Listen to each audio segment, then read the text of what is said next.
We are live for the first ever multi-stream. Speaking of, Wahoo! I need one of you guys to go over to YouTube Oh yeah, I got the and notification on my check it out phone. there and see if Yes. it's working right. Are It you doesn't have a gonna thumbnail, are you which gonna I'm really mod me sad. on your YouTube as well? Maybe. I don't know It says exactly how to do starting that. soon. Still, Yeah. it might be a delay. I mean, oh, there it goes. Yeah, there's a delay. I knew this That's a was. big delay. I knew this was just Alex's grab for power. Yes. And also sounds fun. So I hear myself on it. Good. All right. The only voice that matters. Unfortunately, there's no thumbnail for it for YouTube right now. So it's probably not going to get a lot of clicks, if any. But, meh, you know. Now you're multi-streaming. Now multi-streaming. And tomorrow, Facebook. Nice. I do need to make a banner for Facebook. Which is going to take a lot of time. Yeah.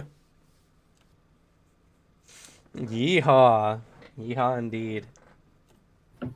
Cool. It also shows up on the your little screen there. Yep, the widget works Cool. for all streaming that Streamlabs receives. So That's dope. That's pretty cool. it's great. It's pretty good.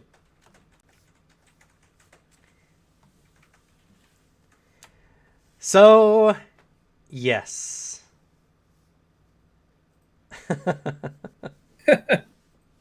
Finally time. Welcome, one and all, to the first ever multi-stream. Unfortunately, we will not be having our normal anima session today. One of our players has been going through a lot with work and just could not make it for the day. And our anima game is just so particular. And this character also is kind of important for some parts coming up. So, just can't miss it. But that's okay, because today we're going to be talking about Devin and myself first impressions of Warhammer. So, Yeah. my co-host is going to be the one running the chat for the day. You excited about that, Alex? I didn't plan any questions, so we'll figure it out as we go. All right, cool. Exactly what I like to hear from this professional setup. Yes. You know me, I'm peak professional. Oh, totally. Totally. But for those of you who may or may not be joining us for the first time today, I'm the Battle Gamer. I do a lot of tabletop stuff for all varieties, mostly tabletop RPGs, but we have also taken the leap and joined into Warhammer. So Specifically Warhammer 40k. Warhammer, well, we'll see. We'll Age see. of Sigmar might come in. Yeah. You played Age of Sigmar too. I did recently. I can talk about it today. Yeah, because well, I'll ask you about that. Yeah, it's interesting. But you can find me at our Discord, which if you could post the Discord link, because the YouTube doesn't have it in the description, which I will add. Today is mostly like a test stream on the YouTube side of things. We'll figure it out as we go. Also, you can join us at the Discord. We talk about all kinds of tabletop there. We have a Warhammer specific thread for posting pictures of your minis and talking all Warhammer. Pretty yes, cool. Please use it. I don't want to be the only one in there. Alex is the only one who has minis painted in there right now, and he's really... You did a Bellicor, right, recently? Bellicor, the Dark Master, the first Demon Prince. I'm so fucking proud of how I did it. It is... it's my first, like, big model, and... or at least first big model that I've, like, fully completed, and I'm very happy with my work. Yeah. And I have now just recently started getting into a flow of producing... videos for YouTube, mostly Pathfinder right now. We will be getting into anima stuff when the demand is a little higher and I have the time to do so. I really just want to hit the and who knows, Anima might get really big with its second edition that's coming out. So Oh, is it actually coming out? yeah, or at Oh least they say shit. so anyway. Oh, They've been okay. transferring some of the stuff to English. Shit. The machine Yeah. and stuff. They Oh. have official stuff out right now. They said that they're coming out with the second edition. They said they've been meaning to fix a lot of the stuff with Anima. So Finally. Like, good I'm lord. hoping, but they've promised books before. If they kept their promises before, we'd have like 10 new books out right now. I mean, I personally hope they just drop a new book that's even more busted. But like, we'll see. I don't, please. I don't want it for you guys. I just want something dumb and broken. So It's actually You already just, have that. Anima's already there. I want more of it. I'm greedy. it's just a book that turns Arthur into like a nigh impossible to kill god. If you use Key Gunslinger, you're just immortal. You're able to shoot people's attacks away from you. Go full Devil May Cry with it. All right, this is hurting my soul way too much. In other big news, the YouTube has been doing good for this is mostly for my friends and family who care about what we're talking about here today. But a video I posted last week has 113 views. Oh Which- shit, dude. Yeah, 113. I didn't even think I did that video that well. That's Like- awesome, dude. That's crazy considering the last runner-up was 7 years ago. Wasn't that your fucking Town of Salem. Town of Salem. Yeah. The one where you die first like minute. I Yeah. die at the beginning of the video. It's a 29-minute video and has 500 views for some reason. People itching for Town of Salem content. I You should go back into that. It's like I think Town of Salem would be fun to do every once in a while. It's a lot of fun. I've never played. Seems fun. It's the progenitor to Among Us. Amogus. Among Us. more so aggro though. I mean, it's basically just Midnight Werewolf, like all that shit, like Yeah, Mafia. which are great Journey. games. Yeah, which is cool. I did like Mafia. That was the one we played in Boy Scouts a lot. Yeah, yeah. But yeah, in the new video, since I posted it literally like this morning, already is at like what, 16, maybe more, Yeah, 16 views. which is already pretty crazy. And it's technically outperforming the last video. I like Which that got, like, 10. the thumbnail is wide barred fucks. Pretty good. it's whiteboard fricks. Fucks.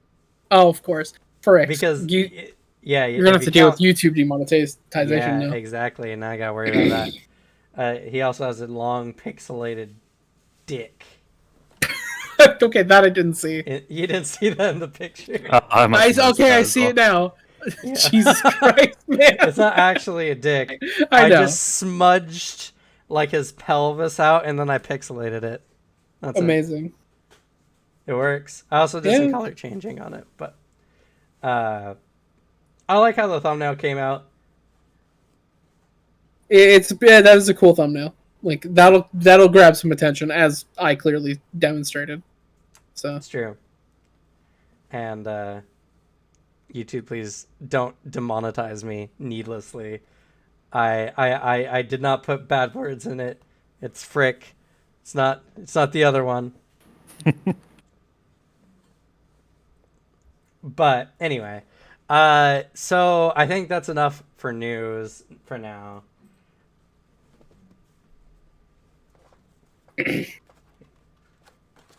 One second. Oh, okay. I was like, did they give me 2 burgers? What the fuck? But let's get into Warhammer. So for those who Yeah. do not know, Devin and I, Devin's my roommate. He's played in a lot of my games. He plays in Praeden, and he plays as Praeden and Alexi for my other 2 games. Longtime friend of mine. We've been friends for over a decade now. It's crazy. Almost another whole half decade. Yeah, it's been since God, since like junior high. Since Nixon was in office. 15, 16, somewhere around that ballpark. Alex, I will kill you. Oh, that's true. 15, 16 for me, like 25, 26 for Cameron. I like how this time passes so much faster for me than anyone else. But we played, for the first time, Warhammer 40k. After years of me being like, not my thing, not my thing, not my thing. And then I started looking into it, and it caught me. Shout out to Dice Check, by the way. Dice Check, yes. Dice Check is the best. They were the ones who pretty much hooked me in. So, that being the case, we got in. We played some Chaos Armies versus some Custodes. We did a 2-on-1 2K match. Devin and I both had a K each. Alex had 2K, almost 2K. You were like I was like 100 short. Yeah, absolutely dumpstered, Alex. It was pretty gruesome. It was like I shouldn't have like brought my like. I basically brought up the models that I'm like, these are fun, and then I just left behind the ones that were like kind of really good. I shouldn't have done that because I didn't consider the fact that I was playing two very good armies, especially with like some fucking great units like Ahriman and so at least for context too, for people who understand 40k, specifically Cameron was playing the Thousand Suns with the new codex that came out because I really like Thousand Suns and I got the codex and a bunch of like stuff for them. And I knew immediately Cameron would like them and like their playstyle a lot. And I gave Devin my Disciples of Bellicor list, which is basically just demons and Chaos Space Marines into a single like army. And yeah, Devin had Bellicor, and Cameron had like Ahriman and a pretty good sorcerer. Yeah, I did not consider how powerful they would be. I should mention to everyone as well that these were all Alex's units. He was gracious enough to let us play with all of the minis he had painted, or mostly painted. Yeah, a chunk of them were painted. He showed The cultists weren't painted, but they're cultists, it's fine. They're cultists. I have like 25 of them. He did help me build my list too. He showed me the glory that is obliterators. They're the best. Obliterators are really good. I basically brought every single Chaos model I had, which is a good chunk because I really like Chaos stuff. And let them make the list that they wanted to make, up to 1,000 points, and I helped them. I made sure that they were at least getting like fun models, telling them which ones are really cool, letting them know certain like issues with models to help them like choose. Doing my best at least, and I hope this was like the case for you guys, like trying not to like guide you guys to pick things. The only time I did that was with obliterators, and I'm right because they're the fucking best, as you saw. You did also recommend Terminators, but I just didn't have enough points for. Yeah, Terminators are always good picks, but like not if you're stretching your points that much, especially if you're like honestly, if you had to spend the points for it, Cameron's Terminators are just better in every way. So, because Scarab Occult Terminators are just phenomenal. But at least since I'm leading this, what were y'all's like first impressions of Warhammer? How'd you feel about the game once we were done? What were your thoughts? I actually had a lot of fun with it, honestly. That's good. That particular game taught me quite a few things, like how the Harlequin's ability to what's it called? Is it advance and shoot? Or advance and shoot, and they can also charge. Because nuts. Normally for a unit, if you advance, you cannot shoot unless your gun has a certain tag, which lets you shoot, but at restricted, like at a penalty. Any army that lets you advance and shoot, advance and charge, fall back and charge, fall back and shoot is fucking nuts. Because you're just getting extra movement, and you can get places on the board faster, you have better movability, you can get in better locations way quicker than your opponent. It takes a little bit more, like, finessing as the person playing the army, because there's a little more things you can do, and you got to be kind of smart, because most things that can do that are a little squishy, save for like White Scars, because they're Space Marines, and Space Marines are pretty good. But there's a lot more things you can do, and it makes them very scary, and that's why like every army that has that is usually really high up on like a tier list. Fair. Also taught me how bracketing is rough. It's very rough. But overall, I had a fun time, honestly. How about you, Cameron? What were your first thoughts? Alex had me pegged from the beginning. He's like, "You're gonna love Thousand Suns." I'm like, "I don't know. I like Tyranids." He's like, "No, trust me, Thousand Suns." Looked at it, the Cabal points, the sheer amount. Like, there's just a point where I'm just like, "Hey, Alex, I smite you, and I smite you again. I'm gonna smite you one more time. Oh yeah, and I'm also going to give you psychic death, with a stealth stock." Psychic stock. Yeah, which just straight out kills a unit. Really good. If you roll higher than their leadership or something, or toughness, it just kills them. It just kills a model. It is very good. The essentially Thousand Suns, their entire play style is like you're playing a D&D wizard as an army. So you have so many options, you have so many combos. And I know Cameron, I've played enough video games and board games with Cameron to know he likes just in like a bunch of combo things that build together, and just doing a lot of like complicated like stuff in a turn. And that's exactly what Thousand Suns are. And so I immediately told him that's what he should play and look into. Especially because the new codex, and the new codex is fucking fantastic, especially because they just had a random sleeper hit for like the Helldrake, which is a model I bought as an impulse, and now it was an investment. I just thought a big Chaos Dragon looked cool, and then they just made it really good. So, yeah, it's a great codex. What do you mean, Cameron or Alex? All of your purchases are investment because of your stop pay animation you're going to be doing. Yes, to write them off on taxes.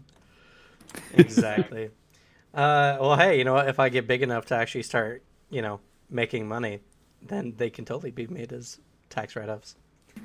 That's true. It's true. I just have to hire you officially as an employee. Perfect.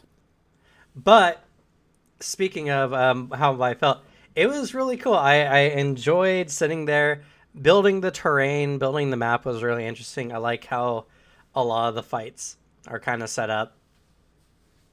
And it's just, I've never been a tabletop army person before, so getting to experience it for the first time, it's just a lot of things. There's just a lot of things, and Warhammer, they have fun with it. They take into consideration like actual terrain, like what it is. Devin's units were able to shoot underneath this teleporter thing we had, and it just made like this perfect little hiding spot for them to just blow away units that had to go around it to get to them. And if I had smaller models, they could have fit underneath it, but my units are big. And because the model can't physically fit either with base or the model size through a gap, they had to go around. And that's the thing with that's super interesting, and one of my favorite like details about 40K is how terrain actually plays into it, because a big thing with it is there's a lot of rules for like each type of terrain it could be. And then you have to classify a terrain, you have to have its measurements, and there's a bunch of different types. And there's actually stronger rules for building terrain. Like, I think if we're going full competitive, it's like we take turns placing terrain or some bullshit. But like we were doing a for fun game, so we just kind of made a cool looking map. And also like we didn't even do like the cool objective stuff. We just did a kill each other map. Like for the open play, like the actual match play and like some of the crusade stuff and like different battle strats, like they actually have really interesting formations, how you start out, like specific terrain layout, specific rules. Like there is how the games are set up before you start playing is really fun.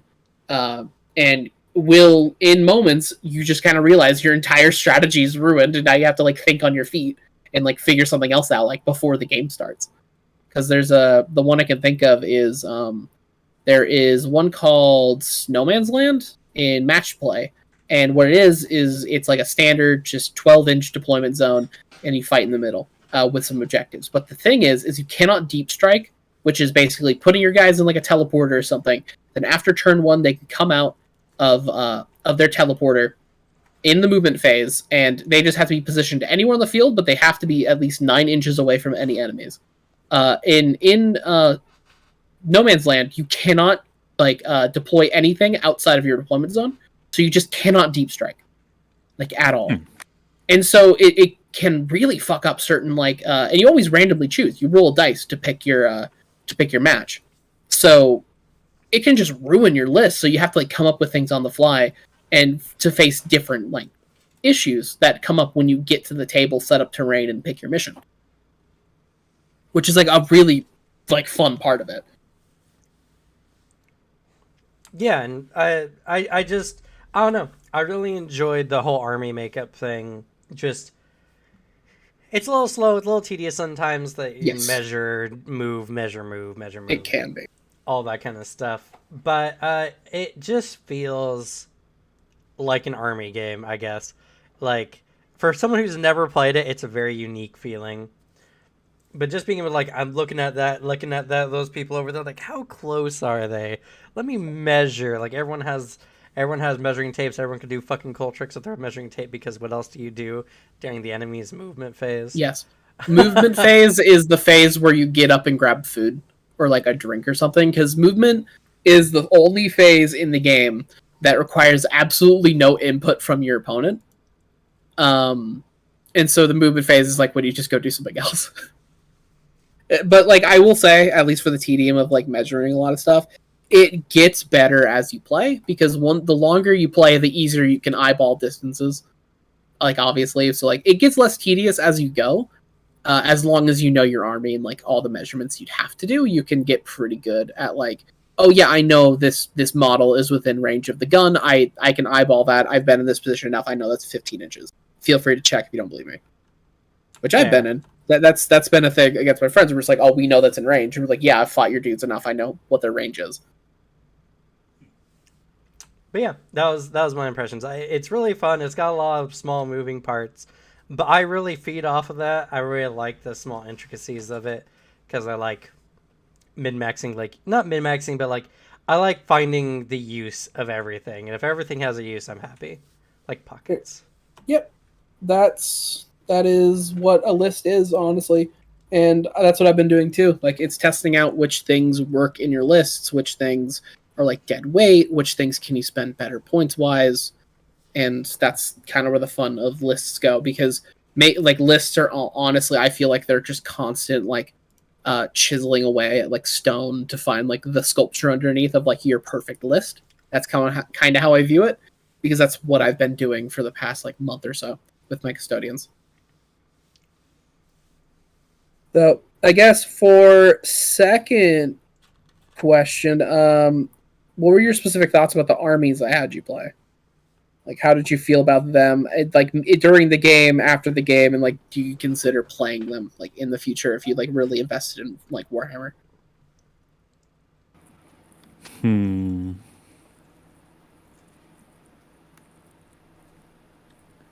That's a tough one. My Chaos Spawn and my Chaos Marines got dumpstered pretty early. Hopefully that'll get fixed. So I don't really know much about them. But I love the Obliterators. I've definitely considered the Obliterators in another list, which I've sent you, for a Noise Marine type thing going on. An Emperor's Children list, yeah. Yeah.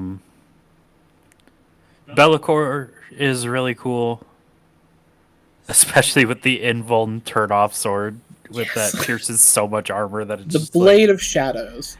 It's ridiculous. I had Bellicor solo a knight, which, for those who don't know, a knight is basically a massive mech in the 40k universe that's the size of a skyscraper. And when you play as a knight army, at max you will be running 2 models with 2 big models and 3 little tiny dudes, but you are running 5 models on the field compared to your opponent, who could have anywhere from 30 to 100 or even more than that. And I had Be'lakor solo and take down a knight just by himself because he's very strong and has a lot of things that make him very strong. That is very impressive, actually. Yes.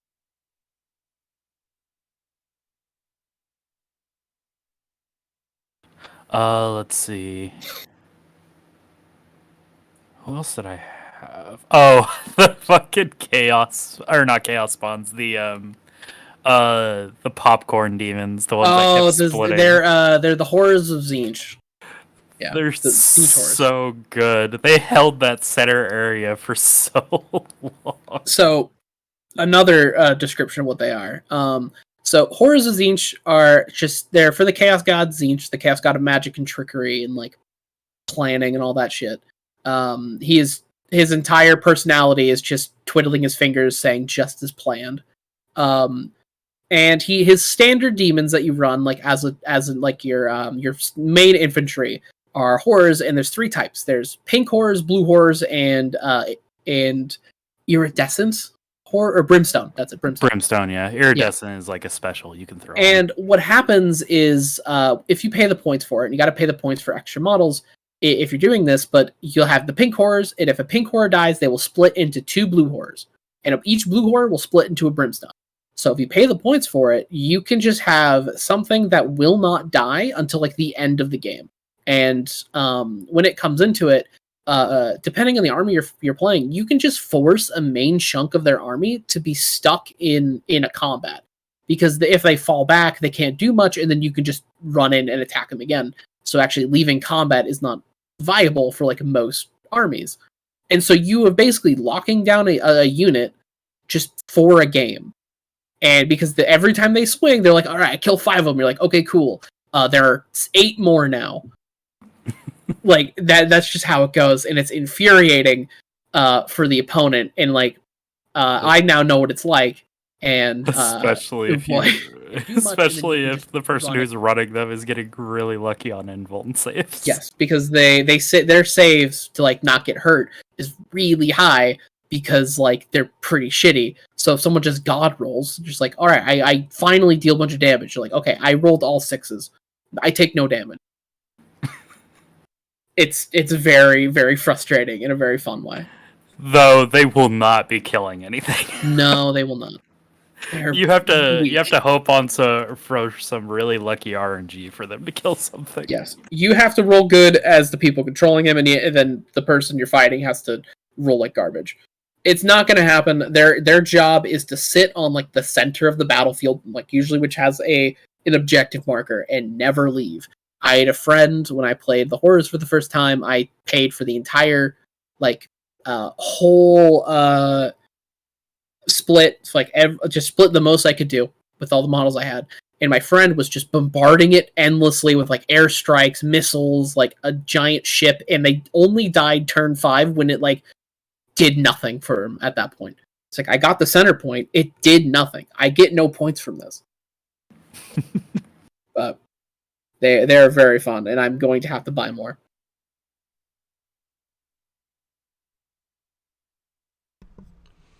How about you, Cameron? As for mine, like I said earlier, you had me pegged. It's just looking at everything. The only thing I really wish is I used my Infernal Master a little better. Just had him poorly positioned. But I was thinking I was gonna do something else with him. Use him as like a more forward thing for Ariamon to bounce off of if I needed extra range. Yeah. I've found success in building him to be like basically I built him to stick next to a group of rubric marines and like be next to them constantly. So I gave him stuff that specifically buffed, like he could buff both in the command phase and the psychic phase as a single like unit. It is a good idea because everything in your army is a sorcerer. So like having a lot of things to work with. And I've always found like making certain psychic builds works really nicely. I have a build for a sorcerer and Terminator armor that is pure support, and he has a relic that doubles his psychic range for certain like blessings, which are all buff psychics. So he can just bless you from across the map or something. Yeah, I set mine up. He had the prismatic armor, I think it was. Pedocratic or something, which is a very good one. Really good. It made him just hard to kill, hard to deal with. I just love that, like, for all their psychic stuff, they're just like, oh yeah, you have one less on the check, or add one to your roll, whatever, however you want to look at it. The math is the same either way. Or Ariman. Ariman is such a good psyker. Oh my god, just sitting there. Oh, you don't do a warp charge, right? Reroll it. Reroll every warp charge if you really want to / need to. I rolled so many 11 pluses on a run. Yep. Which hurt. We found out where all of Cameron's luck went in the world. It's all into Psychic Phase. It's all into Warhammer, a game you haven't played before. But I mean, the army you said for me is the army I'm gonna build. Like that's all there is to it, honestly. Yeah. Very excited to run some more, do some more.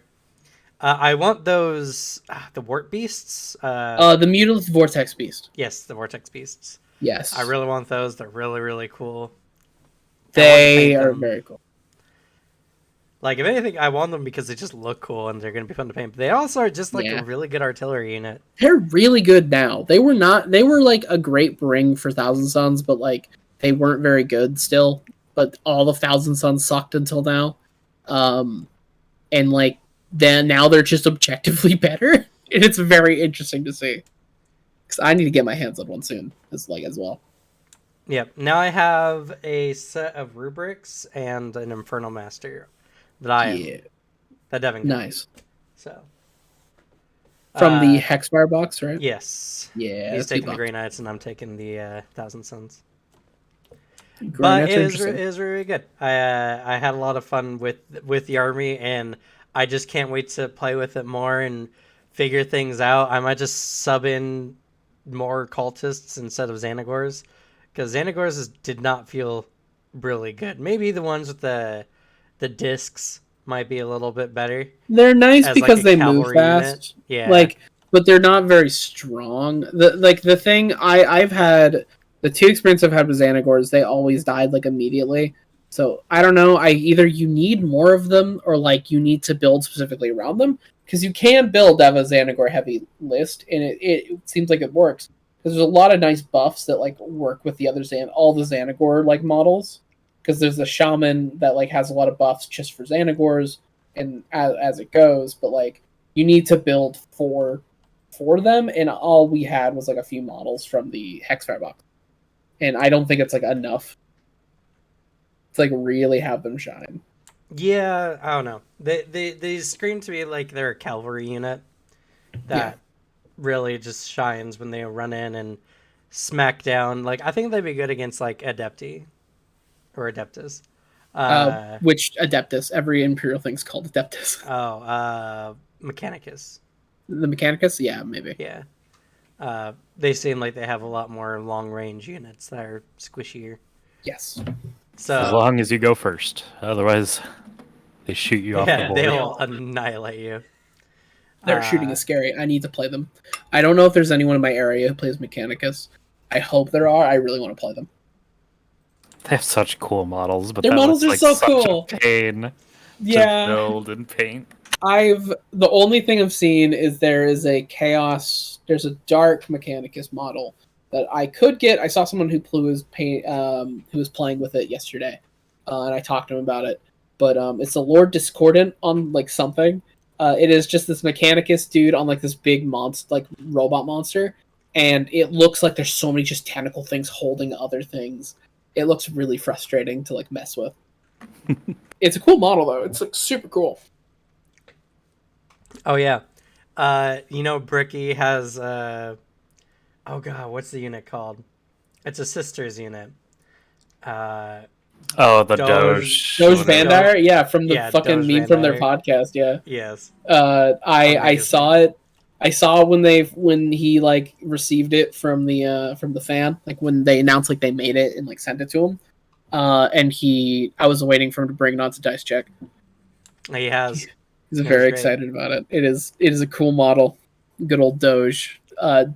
Doge Van Dyer based on the character from 40k lore that is quite literally worse than Hitler. Like, good lord, Doge Van Dyer is a fucking horrible person. Like, and they just made him a dumb little Doge. Fitting, I believe. Yeah, fitting. Yeah, the whole Doge Van Dyer stuff is like the third biggest event in the Imperium like timeline. It was a major fucking deal. Then I guess as well, outside of just the armies you played, what are some armies that you're like considering getting into, or like what's the army if I just gave you like all the money, like just $2,000 right now? What army would you like buy and invest in?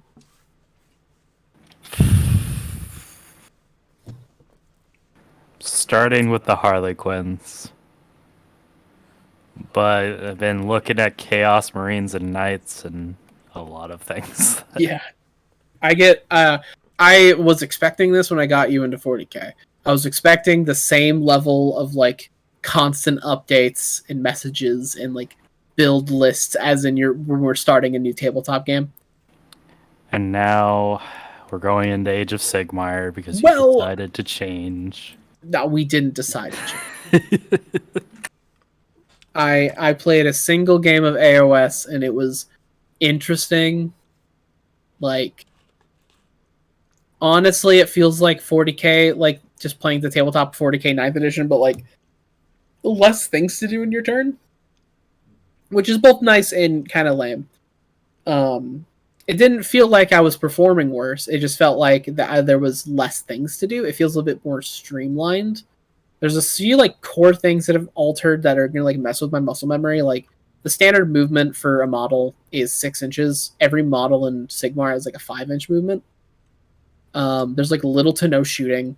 I've talked to people when I was doing my test game, and like there are people who have like, I've only made a shooting roll twice. Just, there's a lot of melee, like way more melee because it's fantasy. And the other thing that's cool is like the models are all unique, have a lot of interesting, unique things in their rules, and they have the coolest like Titan, like big creature models out there. But it's Sigmar, and the lore is like sounds interesting, but meh. Sci-fi stuff's a bit more fun for me. So I don't know. I mean, the Age of Sigmar models, though, am I right? They're so fucking cool. Like, oh my god. Like, if you want to see an amazing model, look up Archaon the Everchosen. Like, Archaon the Everchosen is this god slayer, essentially, riding a dragon with a triple-headed dragon with 3 chaos gods, like beasts as their heads, like one from Khorne, Nurgle, and Tzeentch.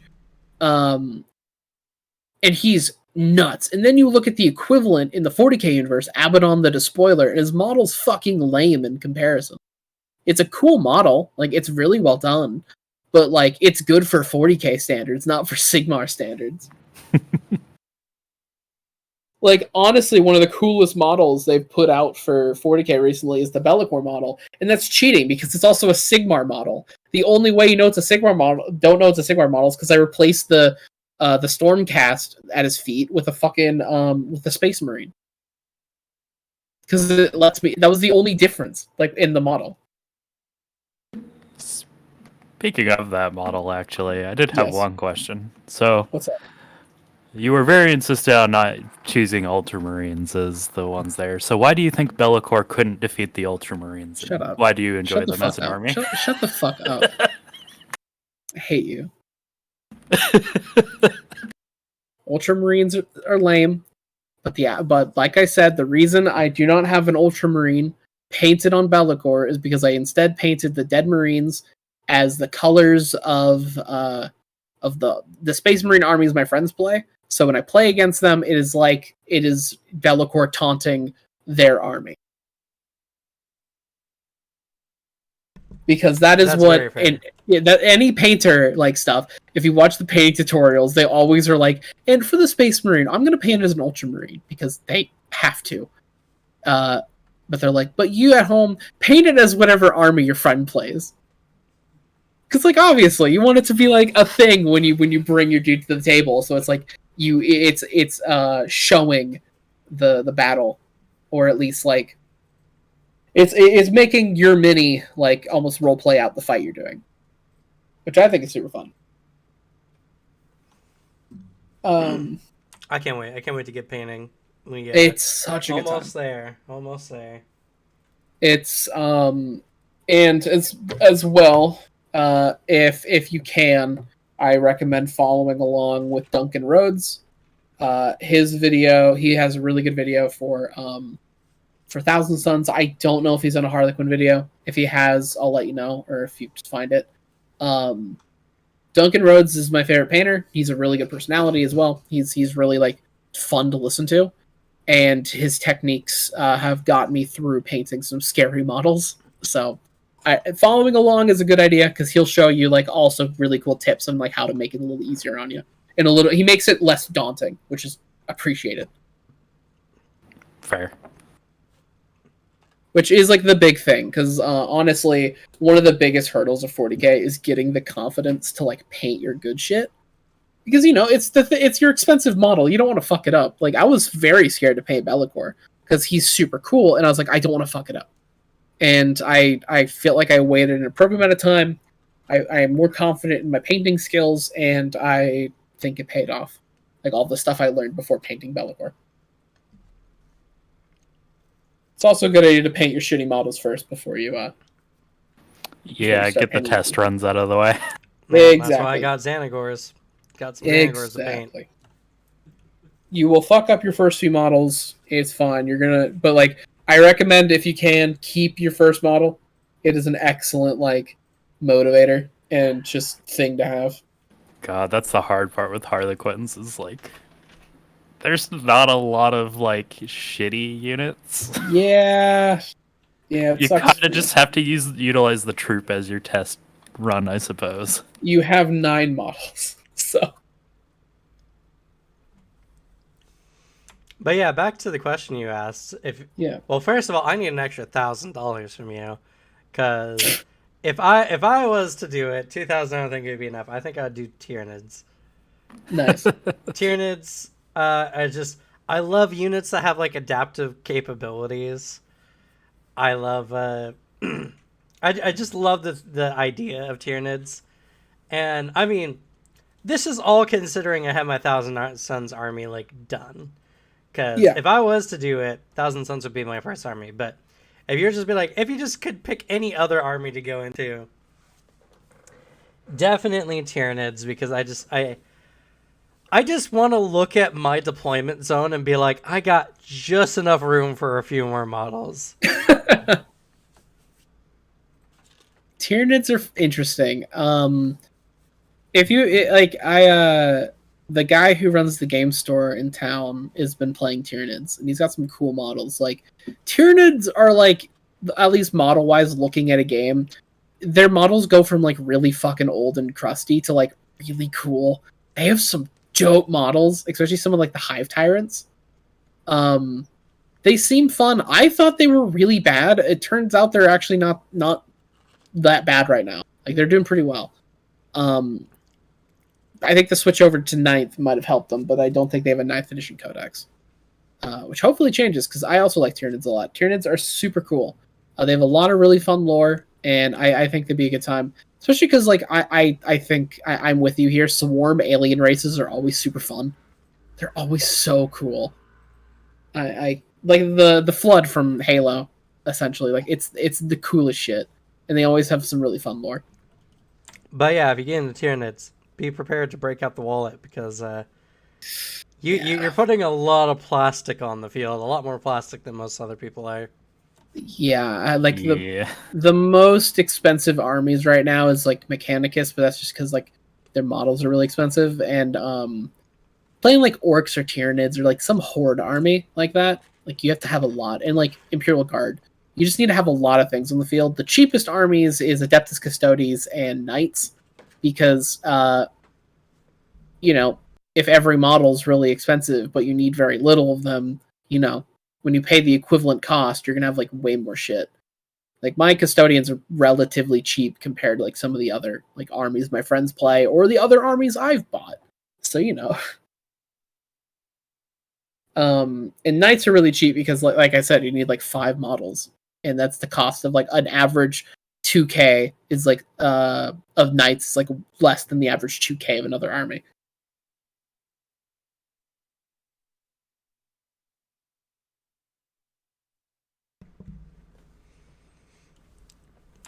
Running in out of steam there, Mr. Host. I don't know. I don't have any other fucking questions, dude. Like 40K. Pretty cool, huh? 40K. It's a game and a number. I mean, like, I can't do what you do, Cameron. I can't host. I can't, like, regale the people. I ask questions to fill in an hour slot. I think that's pretty impressive. All right. That's fair. It was a good workout. We'll get you.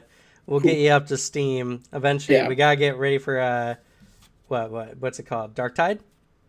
Yeah, Dark Tide. Oh my god. Yes. I'm really sad they delayed it, but they need. But if they can make the game better. I'm so excited. So I got some questions, and this is kind of more from the perspective of someone who is not super into Warhammer. Yeah. Devin, what brings you to Warhammer? Like, what was the thing that really got you interested in Warhammer? Well, it was more like everybody interested to like play a game or whatever. So it started with Alex, and then he eventually brought Cameron into the fold, and I was like, all right, I'll take a look at it and see if I like anything. Baldamart's YouTube channel has been really great. He does like little short story stuff and has an amazing voice for storytelling, honestly. And he got me really hyped for the Harley Quinns, especially some of his just videos on there. And then just, I guess, seeing Alex's fervor in it allowed me to dive into stuff and just kind of get some history on stuff. I like the Night Lords a bit. The Emperor's Children, I find are pretty fucking amazing. Little corpse healing trolls. That's all they are. They got some like crazy people from the Emperor's Children in the just in general. They have one of my new favorite characters, the Fabius Bile. This fucking weird mad scientist like dude who wears a skin trench coat. And his entire thing is like genetics research. So he's like the guy that can like actually let Chaos Marines restock like their supply of Chaos Marines, but also he's just a fucking weirdo because he's just hunting for like genetic material, and he is like an atheist in the 40K universe, as in he doesn't believe demons exist. Because he's a scientist and he believes scientifically, demons are just creatures that exist in your imagination and are not real and not to be acknowledged. And the worst part is that he's technically right. Like, he is correct. Demons in that world are just beings that come from like thoughts and like emotions and your imaginations. And so when demons invade his flagship in one of the books, he's just working on his shit, and this massive like keeper of secrets like Slanesh like monsters like foolish mortal, I will kill you. And he's like, you're not real, get out of my sight. And they're like, what? Like, It's like, you're not real, leave my sight, spawn of my imagination. And like he's just working while all of his like space marines are in the background fighting off Slanesh demons and like protecting him. Like every time a demon tries like stab him, like a chaos marine will like deflect it with a chainsword. So he has yet to be proven wrong because of his like vanguard that's protecting him. It is very fun. I love Fabius Bile. I need to get his model. Oh jeez. Oh, and exploring the Harlequins, I also found the Inari, which I find their story really cool. Kinda get gypped because of Eldar hate, but whatever. I mean, they're not wrong, you know, like, in the Eldar hate. No? Well, the writers are. When they deliberately go, haha, you can't possibly win. Yeah, you're blah, right. blah. It's a little lame there. But I guess that's kind of like Warhammer in a way. It's the grim dark nature of it, I suppose. Yep. I actually started out really liking the Tau, and then Alex was just like, "You really, really don't want to go that route." Just wait like a year. I do like mech suits, and I've played technically a similar game before in Heroescape, which I had a lot of fun with, but no one in my family wanted to ever play past like 10 games, and so I would just like fiddle with the terrain and the models, and it was just unfortunate in that regard. So there's a combination of things. There was my friends wanted to play a general fervor, some interesting lore, and just past experiences with war top army games, which I had fun with. So that'd probably be my reasons.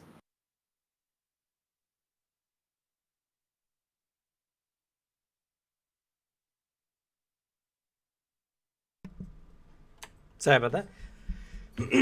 And Alex, I think we already kind of dove in a little bit to what brings you to Warhammer. As someone who's a lot more experienced, what brought you to Warhammer? What was like the thing or like the concepts that really got you? The thing that like fully brought me into Warhammer was like there was just a person I knew who talked about Warhammer a bunch, and like I asked them about it.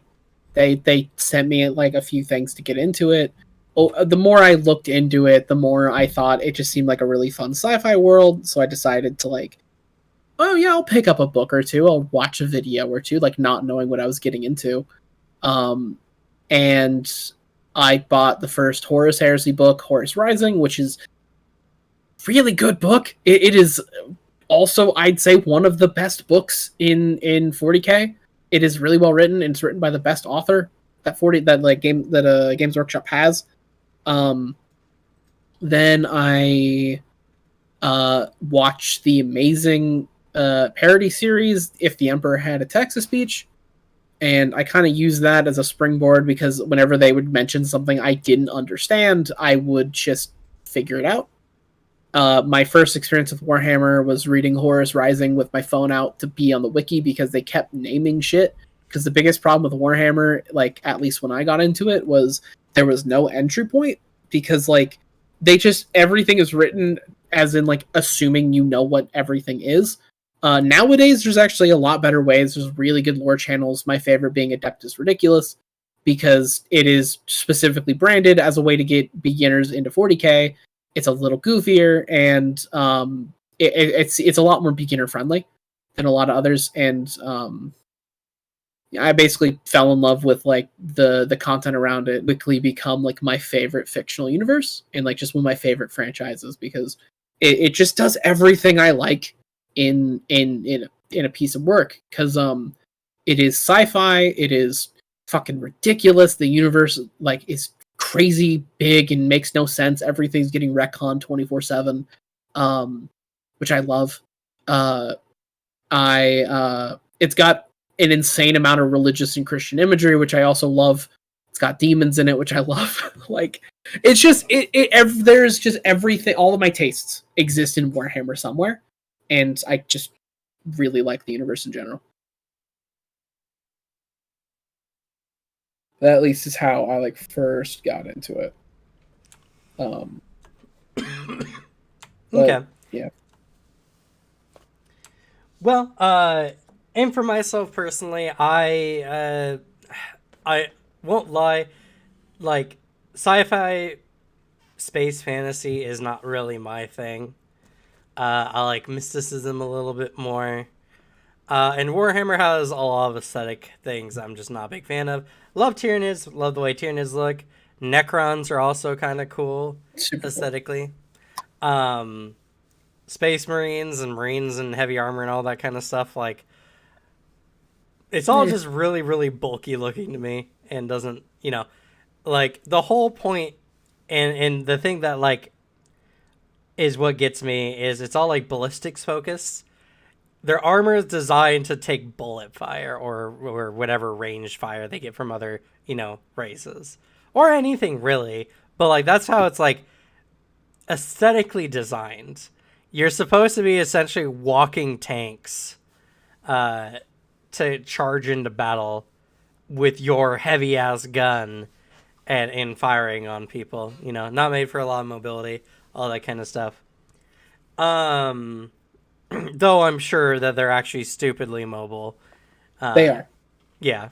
There's many times in the world or the books where they talk about how there's no reason why a person in that big and with that much armor should be able to move that fast. Space Marines move scarily fast. Yeah.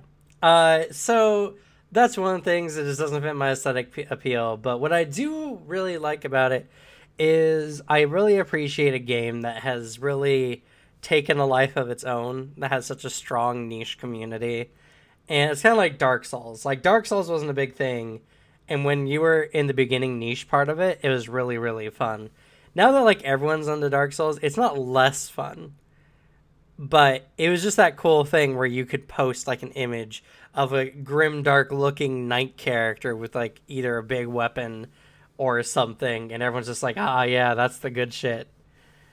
And that's kind of how I feel like Warhammer is. Warhammer is just like, ah, yeah, look at this heavy metal, heavy armor, religiously themed character. And everyone's just like, oh, yeah, that's the good shit. And if he has a really cool-ass gun, too, even better. It's aesthetically not probably the game for me. But I do like the choices. I have to say, Thousand Suns plays a lot like I would like to play in any other tabletop game. So I can't really complain when it has a playstyle that just fits me so well. And it's fun to look into some of the lore too. Especially, I think some of my favorite lore is the Mechanicus lore. Just because it's a weird mysticism mixed with like computer magic.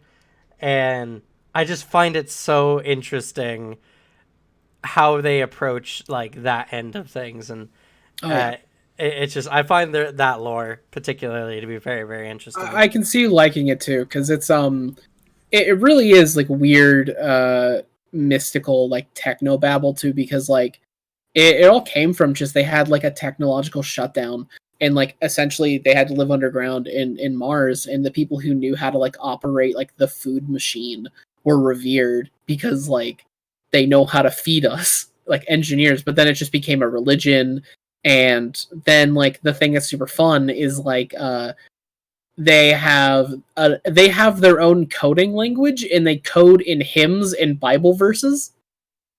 Like when they're like typing like / like enter command run or whatever, like you would do in like Python, it's instead just let me perform the hymns, and they start typing. And they have to appease the machine spirit by tossing holy oil on the weapons, and they have special rites. And the bigger and more complex the machine, the stronger machine spirit, so the bigger rituals they have to do. Your gun, you have to smear a little bit of oil on it so it works right and the machine spirit functions. But if it's like a giant mech suit, it's like a week-long ritual with like no eating, and like you have incense burners all over you, and you're just chanting endlessly. It's a great time. Now, what could get me really into Warhammer is if they delved a lot more into cosmic horror. Like chaos. Well, yeah, but see, that's not really cosmic horror. Tzeentch, yes. Everyone else, I will say, there are things that do it really well. It's just finding the right story. None of the games do it well. Essentially, there's actually a really cool thing, like the only really good thing on their streaming service, Warhammer Plus. There's actually an episode that is about a scribe getting corrupted by Tzeentch. And it feels very cosmic horror because it is just bizarre, strange, like arcane shit going on, and the man slowly going insane. But like, it's just, you don't see a lot of representation of it, but it is there. It's just, there should be more. Yeah, well, it's also just in like the unit design, and like I'm talking from like the gameplay. That's gameplay fair. is standard. Yeah. A lot of them are just demons. They're just demons. Tzeentch is cosmic in like design. A lot of his demons though are not necessarily. They're kind of just birds. Yeah. And like if they made models like from Bloodborne and used that for like chaos stuff, it would be way cooler in my opinion. That would be very fun. So if they go down like cosmic horror and go more like Cthulhu-esque kind of stuff, I think I would be a lot more into it. Man, like the Black Goat of the Woods would be such a cool model. If anyone's familiar with Call of Cthulhu stuff. I'm Googling it. But that's my take on it. Kind of continuing on a little forward. If you were to do your own version of like a tabletop war game, what would be things that you would want to add to it? Using kind of Warhammer as like your frame of reference, like adding to the game or just doing some other stuff with the game. What would be some things that you guys think would be some cool ideas that if they added it to Warhammer, if they came out with another game that was kind of similar, like what would be some things that you guys would like to see? 2 major things. First one, I would like them to actually let some of the lore only like factions have armies. Like I would like it if because there's some really fucking cool alien races that like should be just in the game. They're like either as their own thing or allied with other races because the Drukhari have some like aliens that they're in contact with. The Tau have way too little for a race that is essentially just the Covenant from Halo. They have very little actual races you can bring, and they're all garbage, so you don't bring them.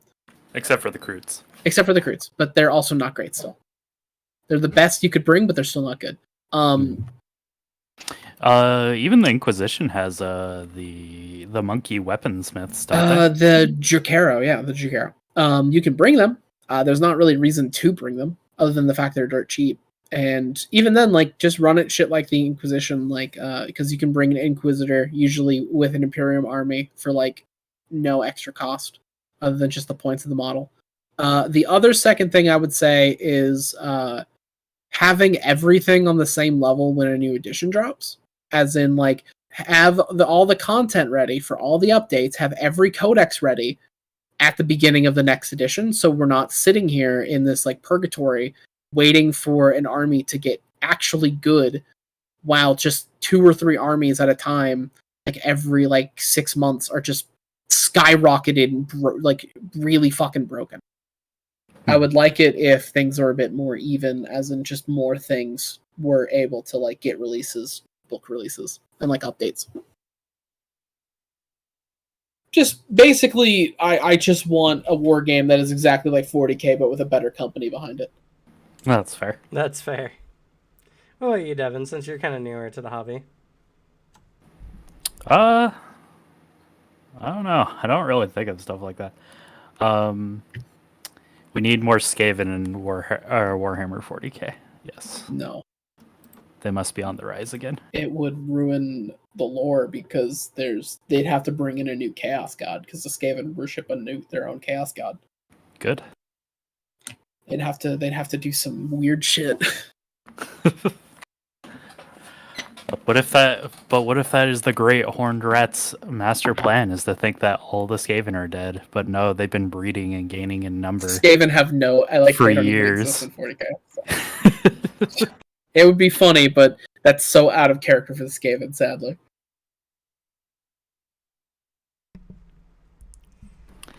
Let's see. Less reliance on the Space Marines. Yeah, that's just because they're the most popular army. So I would have to agree with Alex. Just a better company that doesn't show favoritism to one particular side of the conflict quite often. That would be preferred. I mean, like I said, if they just went deeper cosmic horror, Man, just imagine like Dark Souls bosses as many as on the battlefield. Like I or even or sorry, not Dark Souls, Bloodborne bosses on the battlefield would just be the coolest thing. It would be very cool.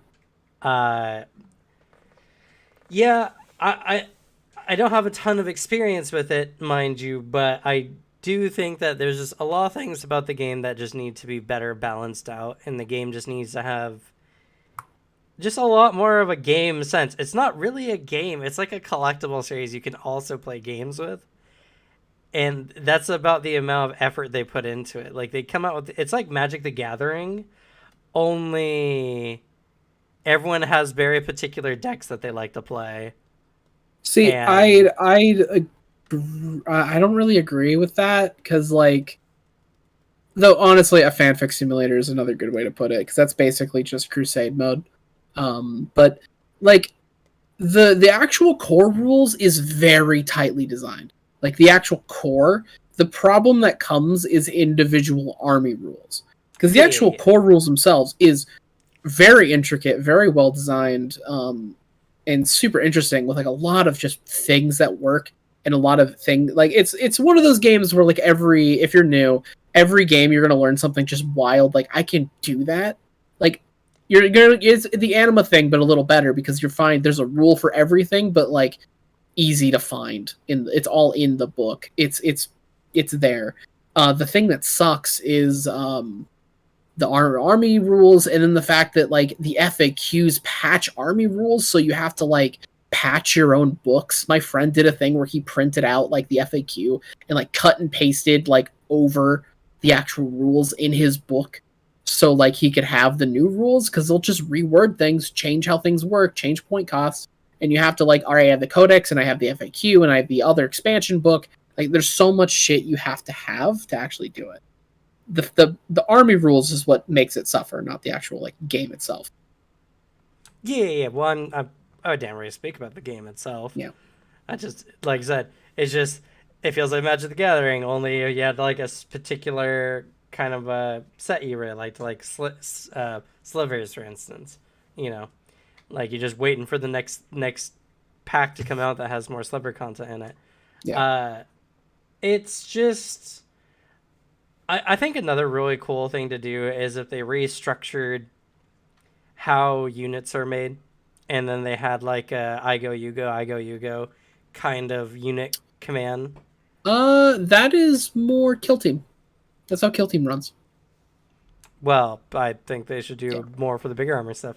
Like, it's you can't really do it as Warhammer is right now with all the balances they have, because a unit is going to have a lot of different points, and some models cost more than like several units.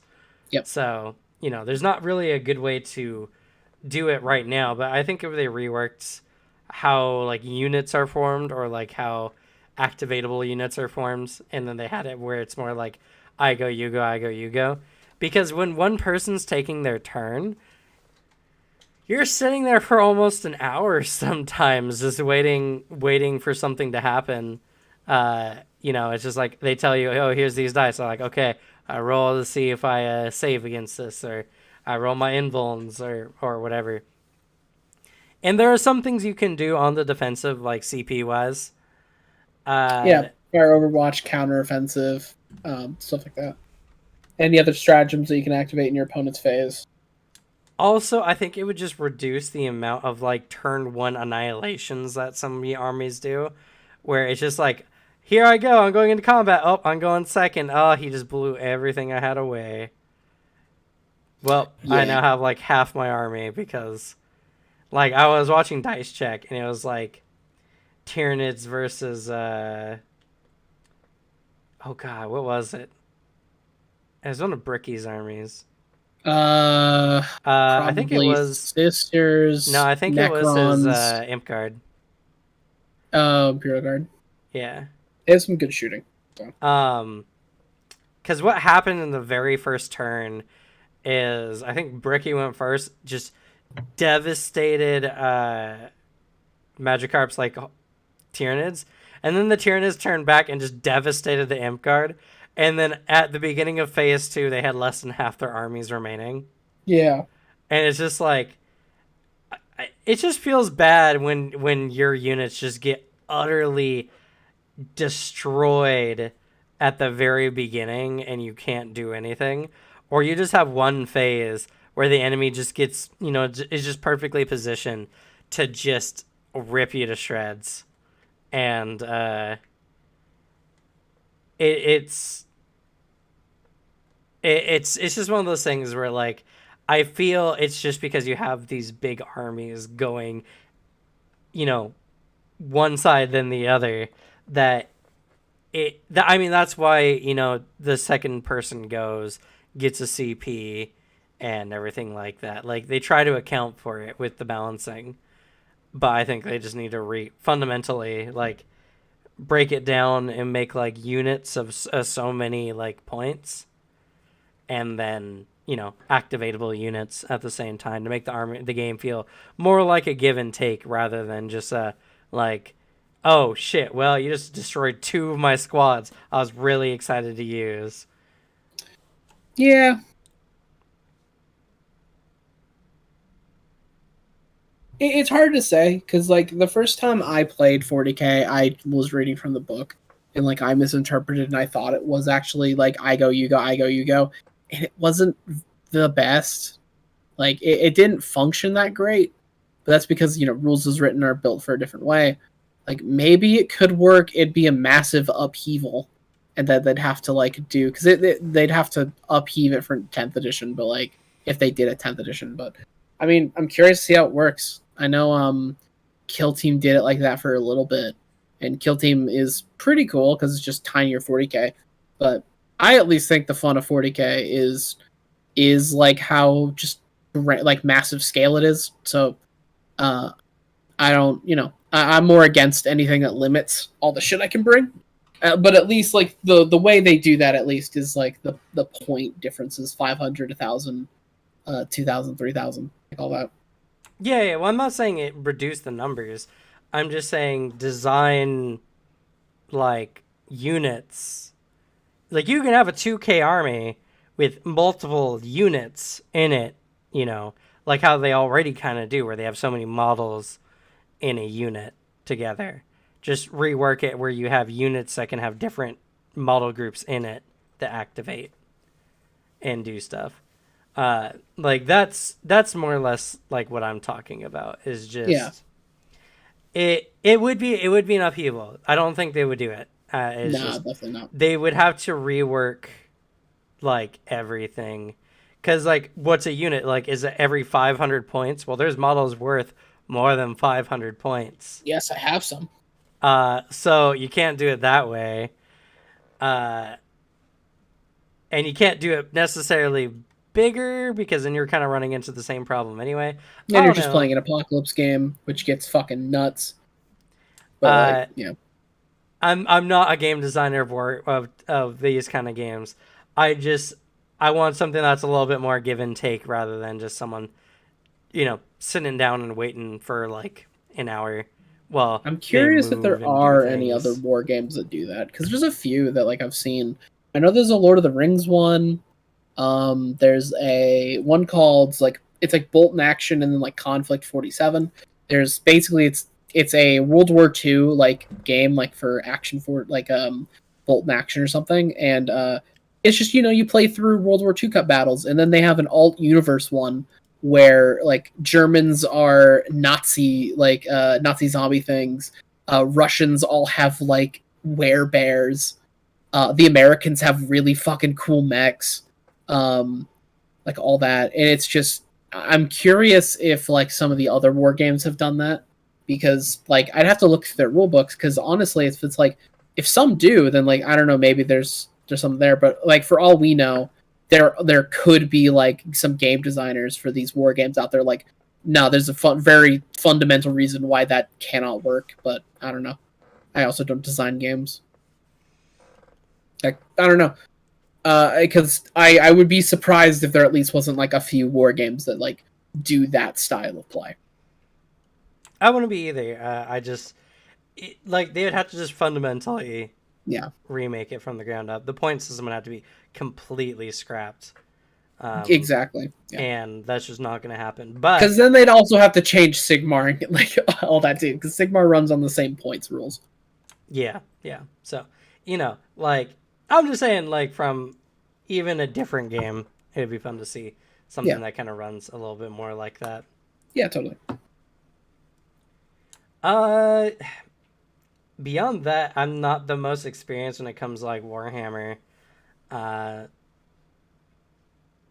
and Devin and I don't have quite the experience enough yet to talk about like certain comps or anything. And I don't think this video needs to be like overly technical either. Not really.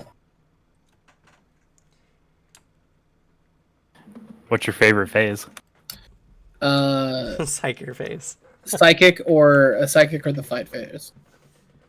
I like psychic, and I like my Unga Bunga hit thing army. So that's why I play custodians. I like how simple they are. Fair. They're simple in a fun way.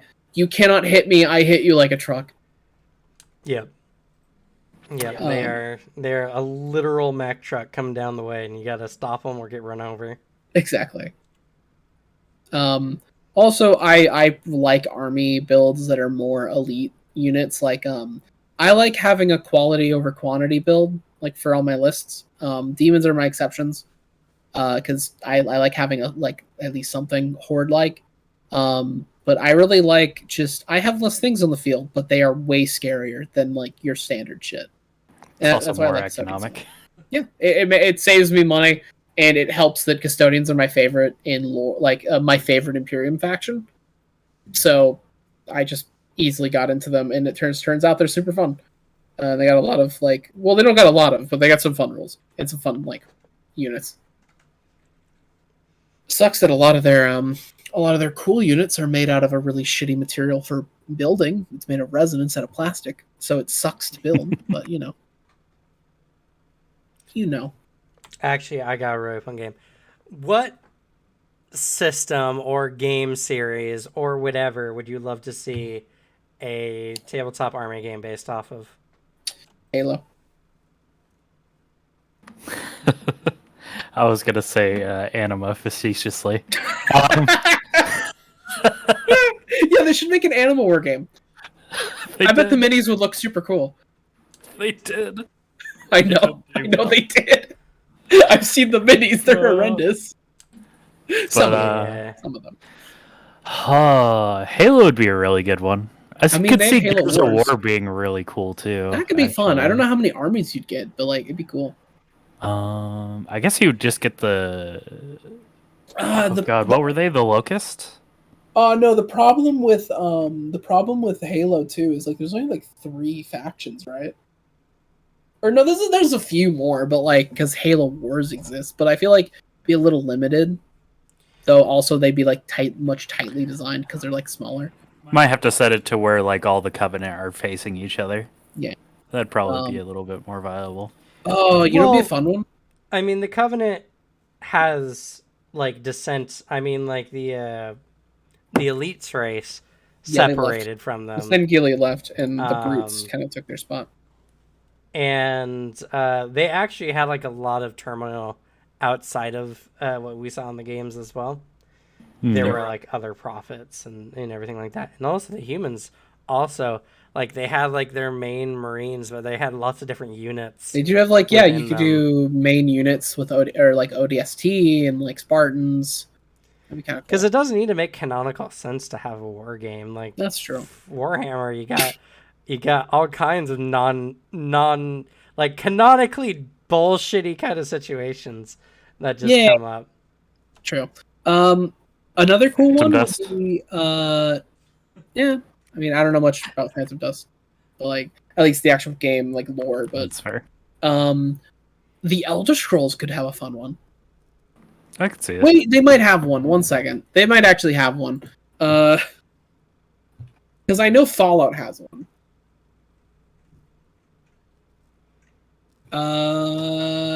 Yeah, they do. Called The Elder Scrolls Call to Arms. Seems like you can play as like the Imperials, the Stormcloaks. Seems like the Civil War is a good chunk of it. You can play as you can play as Draugr and Adventurers. Yeah, and then like normal adventurers, they're resin. Ew. I don't want that. I don't want to get this. That's all resin. Never mind, I take it back. Elder Scrolls. I wish it was bigger and cooler and had plastic minis. But yes, Elder Scrolls would be kind of fun. There's a lot of cool races and factions that'd be cool to have models for. I think the Dark Souls series has a lot of potential. Like, I keep mentioning it, but that's just because Cosmic Core and Bloodborne go hand in hand. But Dark Souls specifically, you could have a lot. They have the really board cool game with they have the really board game. cool minis, but like, because like, I don't know if you could have a massive war game because like you can't really have a lot of things fighting in a Dark Souls. No, I mean, totally you can. can. You just do like the first game's war on each other, like where it was Gwen versus the dragons and all that shit. I guess that's fair. Yeah, that's a very easy way you could go about it. Well, and especially with the further iterations, like there was the different covenants that you could make. There were gods from other like lands outside of the Dark Souls like lore area where it was. You could have like the Knights of Gwyn. You could have the Silver Knights. You could have the demons, the Chaos Demons. Like they have their own Chaos Demons. You could have the children of the Spider Lady. Can't remember her name. I have no idea. Is that the lady in Blighttown? Yeah. I don't like her. Too bad. I don't like her or her kids. Her kids would be really, really cool. Like, there's a lot of players in all the universes and all the games. Man, it's been too long since I played a Dark Souls game. But like the Abyss Knights, Quelaag, but the Abyss Knights. Isn't that the spider from Lord of the Rings? No, that's begins with a T. Shelob, never mind. Shelob, never mind. Yeah. I was wrong. But like you could have the Undead of Nito. That'd be cool as well. The Undead of Nito, yeah. They have so many different things, and you could have models of all different sizes because the demons have everything from like the giant minotaurs to the corrupted like people who lived there, people with centipede heads. They have demons. They have the giants that you could do. I would have a demon army. The dragons, like you could have like the remnant dragon armies. The creatures of the painting. Maybe I think that'd be like a optional bonus one to add in because there's not really too many. But like, there's all kinds of different factions in Dark Souls and everything like that, and you could totally have a war between them with just units of so many really interesting aesthetics. Yeah, that'd be cool.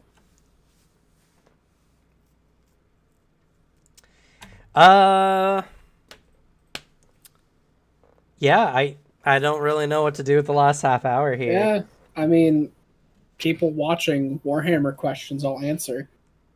But like, we could just kind of shoot the shit about Warhammer for like 30 minutes. True.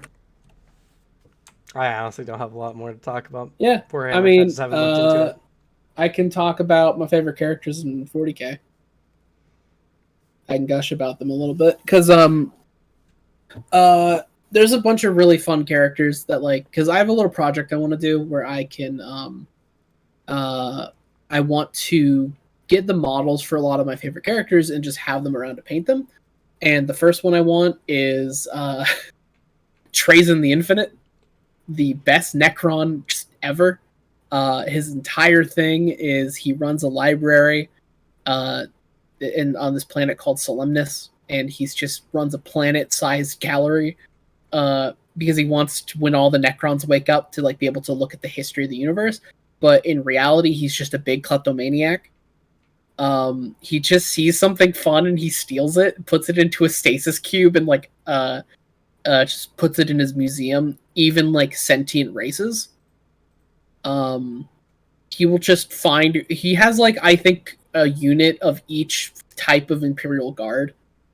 There's a really funny moment where the like Imperium does like this raid or something, and he sends this really snarky letter to an Inquisitor, being like, "Ah, oh, it's so nice that you sent you realized that my gallery was missing an entire Catechin regiment, and you graciously sent them along so I could restock my supply. How nice! Though, if only you gave them stronger orders, because they actually tried to resist when I was taking them." Though I assume that's just because, peons can't be ordered by geniuses such as you as I.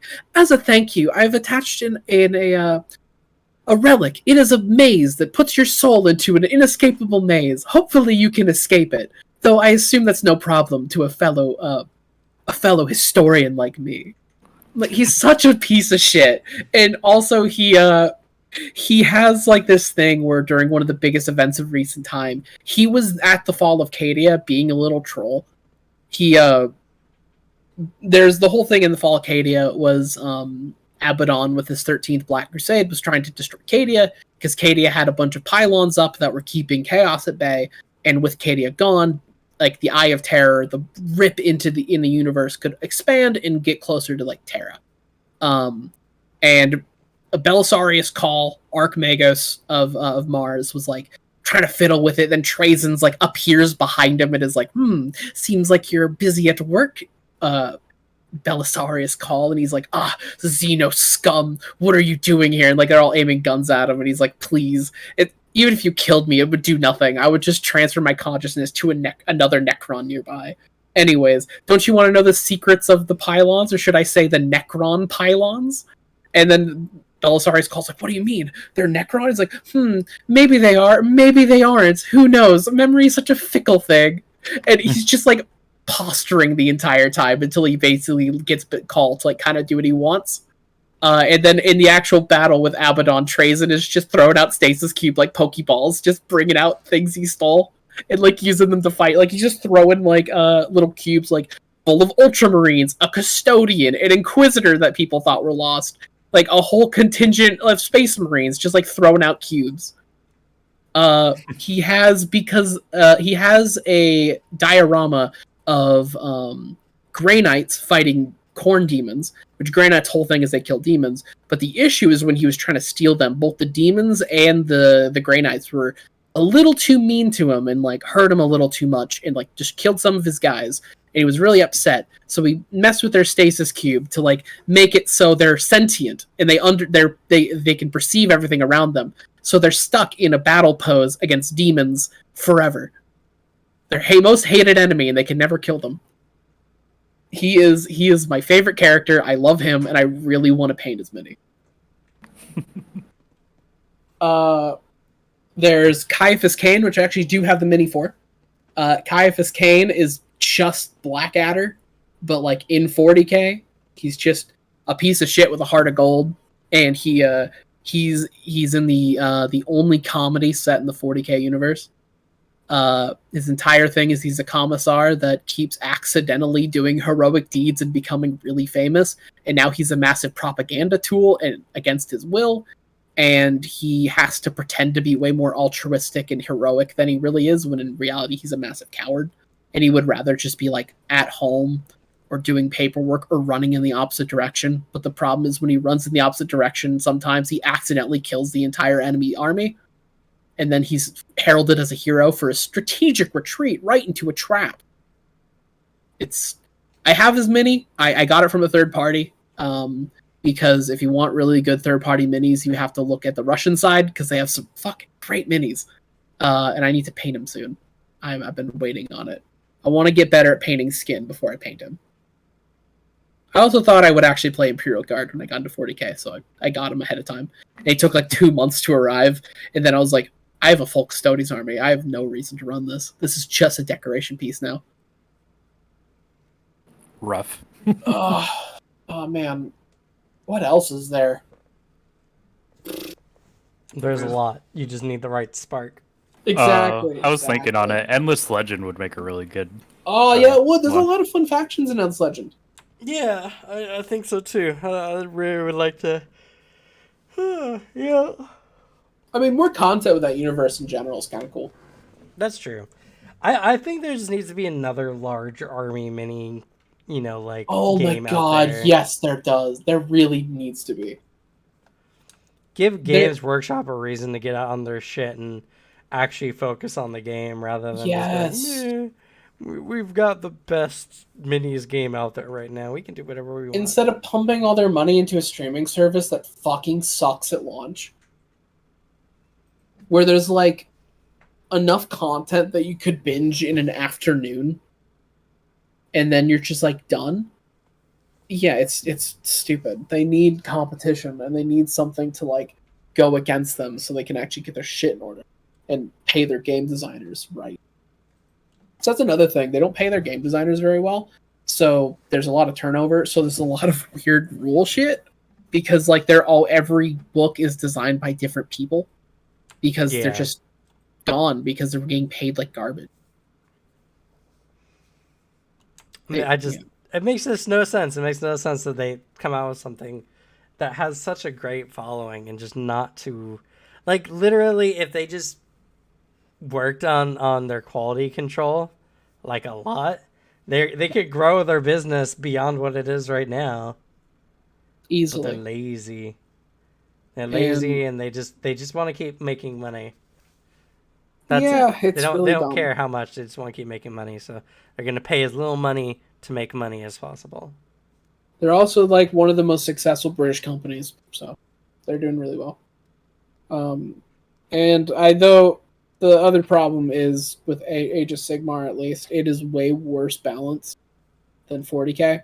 The balancing is way worse. So how they just made it? It's worse. So I don't know how. Just I've had that explained to me. Like, don't go into Age of Sigmar for balance. Go in there for like having big things hit each other real hard. Because, for example, the guy who works at the game store, I've talked to him a lot. He runs the like dinosaur people army, and from what it sounds like, his units just keep getting nerfed for like no reason. As in this one model he really likes, this big like dinosaur thing. It got its ability taken away, and it's now like 50 points more expensive for no reason. So now it's just worthless. His big T-Rexes got their ability to like demoralize an army taken away. Like it feels like rules that were designed by someone who had one bad game against the army. And so it's like, I don't want them to ever do that again. Yeah, let me alter the rules. So, I mean, isn't that what Games Workshop is? That's what it feels like. So that's where I kind of get the fun out of it. I like the jank. I like the shitty balancing. I think it's fun. It's not fun, but it's fun. But that's just because I like it when things are held together by like spit and tape. Like you just like the chaos, Alex. I do. You just like something when it's just not optimal in any way, shape, or form. It's fun. As long as it's cool, it looks cool. That's what matters. Like, literally, Alex's number one thing is I hate universes that are too well thought of. Yeah, it's annoying. I don't like it. It's annoying. It's like, oh my god. I want, for when I go, if I, for some reason, meet the game developer, or like the story writer, and I'm like, hey, excuse me, I have a lore question. They're like, a lore question? We're like, shut the fuck up. And they like spit in my face. That I want to be met with hostility when I ask questions about your universe. I want to be told to shut up, stop asking questions. I don't like what you're thinking. I don't like where your head's at, and just shut down.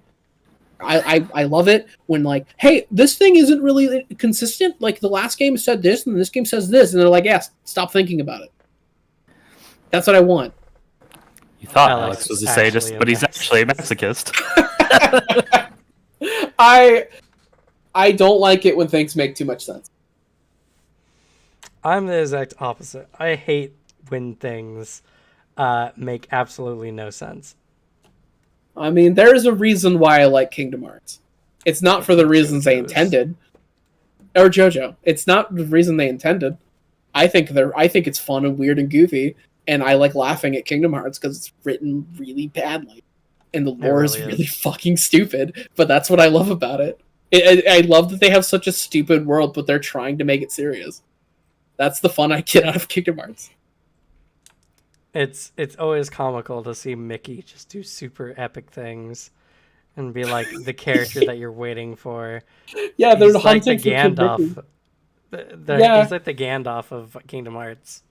Kind of, alongside the other Gandalf of Kingdom Hearts, Yen Sid, which is just Disney backwards. Yep. It's fucking great. Yeah, That's why you're here, Alex. We balance Yeah. each other out. We're exactly. two sides of the same coin. Everyone, we get what we get because there's someone who thought of rules for it, and there's someone who just sat there and was like, I think this would be cool. This would And be then fun. threw it in there. Did you think about the justification? Pff, no, I just thought it'd be cool. But now I have to rewrite everything. Yeah, have fun. Yeah. Maybe I won't hire you. Yeah, but I feel you like get a we'll lot get of some cool better shit. quality control elsewhere. Yeah, you won't get great quality control, but you'll get some great ideas. But for real, like, there's so many things about like Warhammer that would be good if it just got tweaked a little bit.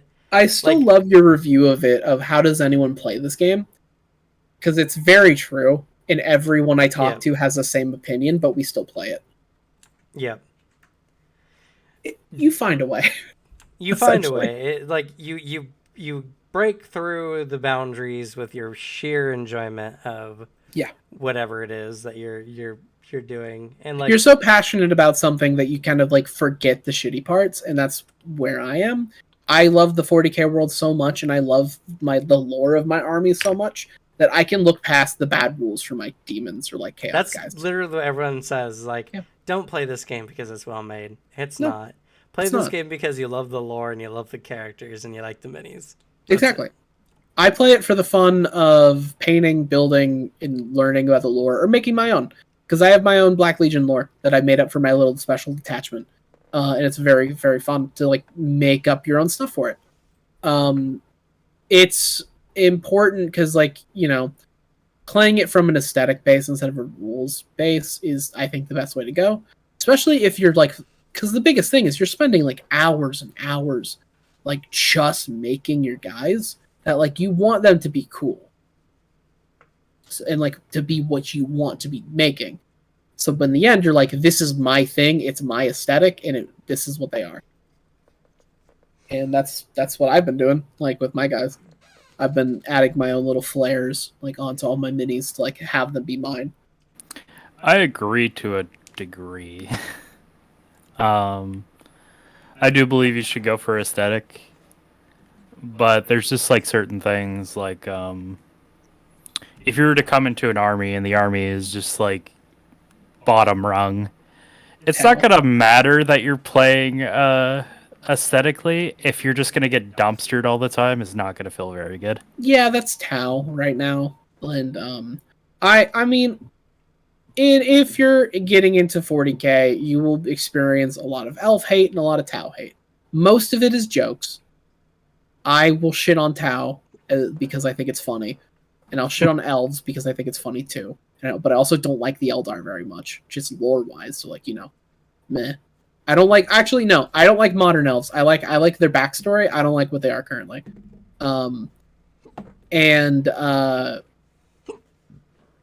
Like, it does suck if your army just is shitty, but that's also just what it's like being a player of 40k for a long period of time. It is riding the highs and lows of your army, because you play an army for so long that you've seen them at their worst, you've seen them at their best. And that's kind of where the fun comes out of it in a weird way. It's hard to explain, but it's like the kind of thing of, there are players who like will play the new good army and then leave and like sell it. I don't see myself ever like buying an army, playing it, and selling it. I don't want to do that. The enjoyment I get is loving the lore and like what my army is rather than like the actual rules of them. If I really love Tau, I would be a Tau player. I just don't like how Tau look, and I don't like their lore, so I don't play them, and I don't paint them. That is like the only reason. I just know you guys are like a bit more rules oriented, and like that's why I recommend don't getting into Tau, because like you're not gonna have a good time.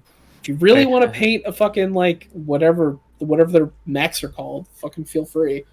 There's some cool ones, but like you're not gonna have a good time with them. Yeah, I found out some other reasons why Tau aren't doing well, and it's not just because they don't have OPSEC. It's more of the fact that like, which I think they do maybe, but like the thing is it's just the game shifted objectives into being about objectives. The game when the game was killing everything on the field, they did really well because they're pretty good at killing things. The problem is they have no way to stick onto an objective and keep it. They have no defense at all, and that's what really hurts them. There's just no options for them to like defend a position. They have to. They have to do a lot of weird things to win, and that's where the fun. That's why they're so bottom tier. And then, the Thousand Suns were like right above them in the tier list. Like they were the second shittiest army for a long time, but that's just because a lot of their cool psychic abilities just got taken away for no reason. And now they were super shitty. And now they have a lot of things that make them a lot better. I don't know where they're going to be in the positioning. I have to wait for some tournaments to like see what the tournament lists are, but like they seem to be doing very well right now. And their new book isn't even out yet. The Thousand Suns, yes. Oh, sorry. I thought you were still talking about Tyranids. That's my bad. No, Tyranids are doing decently right now. Surprisingly, I didn't know. I mean, right now, some of the best lists are just tournament stuff. The last one I heard about was Deathwatch. But that's because they ran a really wonky list, like just a bunch of dreadnoughts, because they have a lot of really good dreadnought rules. And I know orcs. Orcs are dominating right now. Because orcs just have it's turn 3, I win. So, yeah. Do they? They do. I don't know the exact ruling of it, but you declare WAs now. And they do it's like a 3-turn thing. And essentially it's just a build-up until like, oh, I just win the game. As in, like, you just table your opponent. But like, you know. And if you table your opponent turn 3, the next 2 turns are racking up points that they just can't recover from. Because now it's like, oh, I just got 30 points. So I beat you. So. Fair. Yeah, it's that. Orcs I think are doing phenomenal right now. Last time I checked. And last time I heard from some orc players.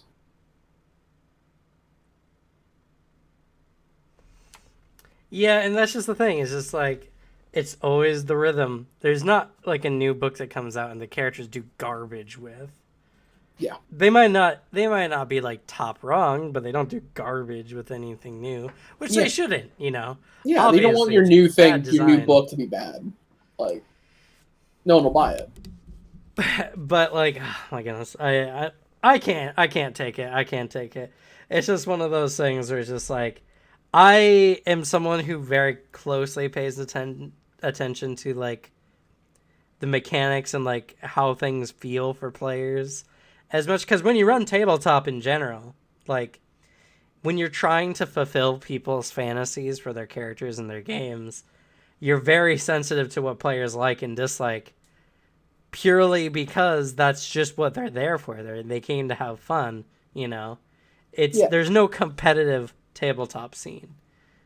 I think it'd be cool if there was like a tabletop competitive, but like it's like when you got into arguments when you were kids, like my guy is so strong he kills you in one punch. Well, my guy's so durable that he doesn't die in one punch. And then, you know, over and over and over. Yeah. And it's never fun listening to a character jerk themselves off talking about their character, especially when you're trying to do it competitively. So, you know, I think there's a way that can be done, but I think it would just need, like, you would need rules based on good narrative storytelling versus, you know, just squishing them with stats. because that's just how it comes down into the end. I guess that is the difference between a war game tabletop and an RPG tabletop game. Yeah. Just where the focus lies. Yeah, because like you can win in tabletop by losing. Yeah. But you can't win in a war game by losing unless you just came to have fun and fuck the rules anyway. But then you're not even really playing the game for the game. You're playing the game because you know, are enjoying being playing suboptimal, yeehaw garbage. Bada bing, bada boom. You've described me. That's why Alex has showed me the light of the Harlequin to make people pay for their playing against me. I play the game for fun. Like that's just my thing. I'll say like the game store owner described my house really well. Like we're a bunch of like open play people, but with competitive lists. Like we like building things competitive, but whenever we get to a table, we're treating it like an open game. Like we're just having fun because that's we like me and then people in the community. We just, at least the ones I played with, just like the just we find the game fun, and so then we're just kind of hanging out with a person while playing a game, which is what I always go for. That's like my favorite thing about tabletop. Yeah, and and that's kind of why Warhammer belongs here on this channel here with us at Battle Gamer, is we're here because every community has their worsts. There's people who play to win D&D. There's people who play to win, Warhammer. I hope I don't have to meet any anytime soon. Yeah, same for both. I just, but when it means a lot to you, when you're really hyped about something, when you really, really like something, you can definitely just make something great out of it. And that's what we're here to do. We're here to have fun and tell great stories and make great stories and games. And Warhammer is just going to become a part of that. And instead of just, oh, here's what my character did, it's, oh, look at my models, oh, look at, hear this funny thing I did in this game against this person. And they were taking it way too seriously, Yeah. And I think that's a good point to leave off here today. We're in like the last 10 minutes. So rather than forcing ourselves to talk for another 10 minutes, I think we're good. Warhammer was great first time. Glad Devin could be here with us today to talk about Warhammer. Totally. Sad that we had to talk about Warhammer today instead of actually playing a game, but that is tabletop in a nutshell. Is just you're here or you're not here, and everyone else has to deal. And it happens. It happens, and no one should feel bad about it. Life, and how you feel matter more than any kind of tabletop game. But if you want someone to just talk about tabletop games and have a lot of fun, check me out on my YouTube. If you're already there, then you already know. If you're on Twitch, you can go over to YouTube, check out my newest videos coming out. They've been doing pretty well. Talked about some new classes that are coming out for Pathfinder soon. And I'm having a series where I just talk about the fun things of playing each class in the game. So, if you had any questions about Bard, watch the Bard video, and you'll understand why Bards are a lot of fun. And I think the next one I'm going to be doing is Druid. Ooh. I'm trying to hit the ones that like don't have the highest player base right now currently. I'll do Fighter and like Rogue last. Yeah. Because like people who want to play those things don't need a reason to do so. But people who want to play Bard, like they're like, well, what do I do? It's just like there's a lot you can do. Bards are actually really cool. Druids are also really, really cool too. It's kind of like our last table talk we had last Thursday when we were talking about the Summoner, and Alex is like, I don't like Summoner. And then we talked about it, and you're just like, okay, fuck it, never mind. I actually want to make a Summoner instead of a Magus. I do, yeah. I don't think you'll sway me on Druid, though, because nature magic is lame. I don't know. He's turned that around on you before. Yeah, well, if the Summoner is just nature magic, then meh. But, you got me That's once. more You got me referring once. to- Yeah, I know. Yeah. I get that. Like you got me once with the The half throw. half throw like hold your stuff. Hoodwinked him. You got me once. That's your one. That's your one time. It'll never happen again. We'll see. We'll see. I'll never like nature magic. We'll see. We'll see. Oh, Call of Cthulhu-esque nature magic. Something to think about. Anyway, but check us out over there. I do my videos on the weekends. I want them on Saturday. Something happened this last Saturdays, kind of put me off a couple days, but the video did come out. It's already doing well for my channel anyway. That has like 45 subscribers. Got a new subscriber today too. So Nice. like, for someone who's small, every number counts. Every 1 + 1 is a big deal. So you know.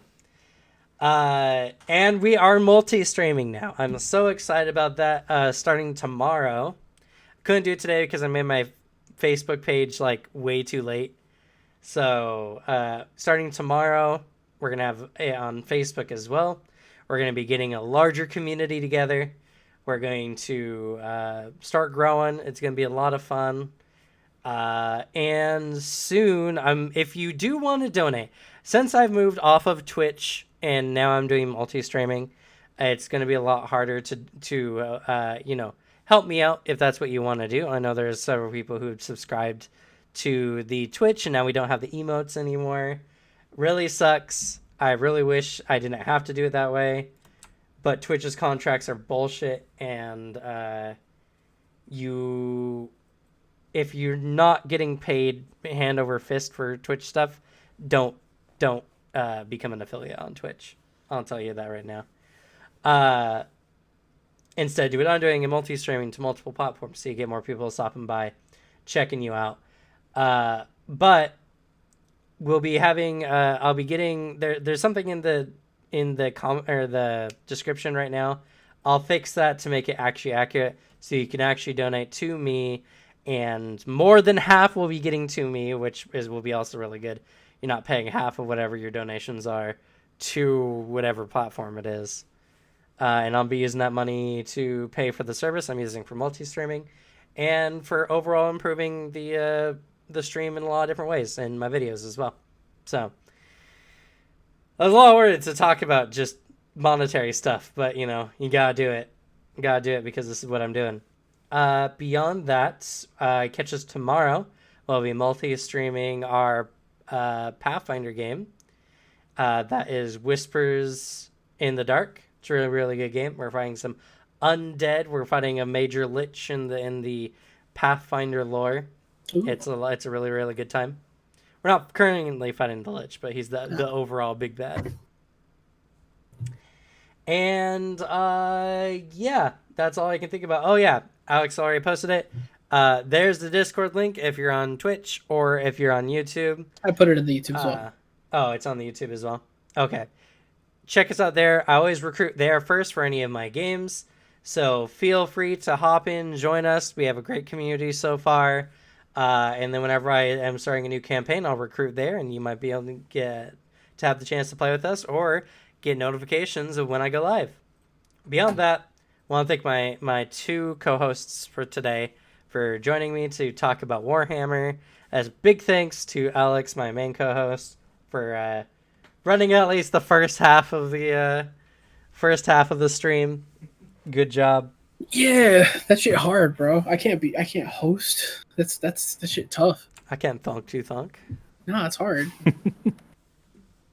And thanks to Devin as well for adding in some bits. And I don't know, maybe we'll have Devin host something sometime in the near future. Oof, I don't know about that. I would like to get some people together who have GM'd like for the first time, and get some get a wide view of people who do some GMing and like their experiences with it. I think that'd be a really good table talk to have. Very cool. That's fair. I definitely have granules of insight I can give. But with that, we're going to go ahead and end for the day. So thank you all so much for being here. And I hope you all have a wonderful day and good luck in your games. And we'll be seeing you next time All right. Both of you guys, comma, say goodnight. Good night. Good night. I behaved. I know. Good job. Good night.